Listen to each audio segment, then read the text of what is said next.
تشكيل نادي الزمالك لماتش القمه. يا رب يا رب والنبي يا رب استرها معانا، احنا غلابه اقسم بالله. خلاص ماتش القمه بكره، مفيش وقت مفيش اي حاجه. هقول لك بقى التشكيله المثاليه للزمالك من وجهه نظر انا، بنسبه ممكن تتخطى ال 70 80%. هو هيبدا بالتشكيله ديت. طب بينا نبدا على طول عشان ما نطولش. في حراسه المرمى هيكون طبعا محمد صبحي كالعاده، مركز مستقر في الزمالك، ما فيهوش تغييرات ما فيهوش حاجه. ان شاء الله صبحي يكمل المسيره ويكمل الاداء الكويس اللي بادئ بيه من بدايه الدوري، ويكون موفق في الماتش دوت. نروح لقلبين الدفاع، وده اللي ممكن يبقى فيه تغيير شويه عن الكلام اللي انا هقوله، لكن انا هختار لك قلبين الدفاع من وجهه نظر انا، واللي شايفهم يصلحوا اللعب ماتش الاهلي. طبعا حسام عبد المجيد ما فيهاش كلام. حسام عبد المجيد عنده شويه غلطات وبيسرح كتير في الملعب، لكن لما بيكون فايق بيكون جبار بجد، يعني طول وعرض وبيستخلص وبيشيل الكره من على خط الجون وبيعمل حاجات كتير. فيا رب ان شاء الله حسام عبد المجيد يكون موفق في ماتش الاهلي ويكون في مستواه اللي احنا عارفينه. جنبيه طبعا ما فيهاش كلام من وجهه نظر انا محمد اسماعيل. محمد اسماعيل من المدافعين الجامدين قوي اللي عاجبني واللي كانوا كويسين من ساعه ما كان في زد. مدافع حريف بيعرف يطلع بالكوره، مش عشوائي، في نفس الوقت مش بطيء ومش متهور.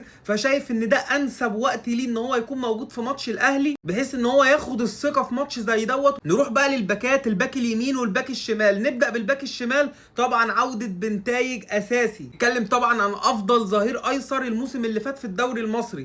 بنتايج مش احسن حاجه من بدايه الموسم، ولكنه لا غنى عنه في ماتش زي دوت. والباك اليمين طبعا ما فيهاش كلام، المتالق الفتره الاخيره عمر جابر. عمر جابر خاتم اخر ماتشين لعبهم مسجل هدف منهم في المصري، عامل اداء كويس. ومن بعد ما جه بارون اوشينج اللعيب اللي هو في مركزه، حاسس ان عمر جابر بقى خايف على مكانه وعاوز يعمل اقصى ما عنده. نروح بقى لنص الملعب، وهو طبعا المتالق برضو الفتره الاخيره دونجا، مسمار نادي الزمالك. يعني يا رب يا دونجا يا رب تكون موفق الماتش دوت. انا عايز دونجا بتاع السوبر الافريقي، عايز دونجا بتاع بيراميدز اللي هو بيبقى مركز في الملعب بس مش شاغل دماغه باي حد. عايز دونجا بتاع الماتشات الاخيره مع الزمالك، يعني لما بتركز يا دونجا والله العظيم بتبقى كويس قوي. جنبيه طبعا اخيرا عوده محمد شحاته تاني. الاصابه حرمته مننا الفتره الاخيره، ولكن دلوقتي محمد شحاته جاهز بنسبه 100% لماتش القمه، وطبعا لا غنى عنه ان هو يكون موجود في الماتش دوت. قدامهم طبعا ما فيهاش كلام، واللي انا متوقع له التالق في الماتش دوت، وهو الاسطوره عبد الله السعيد.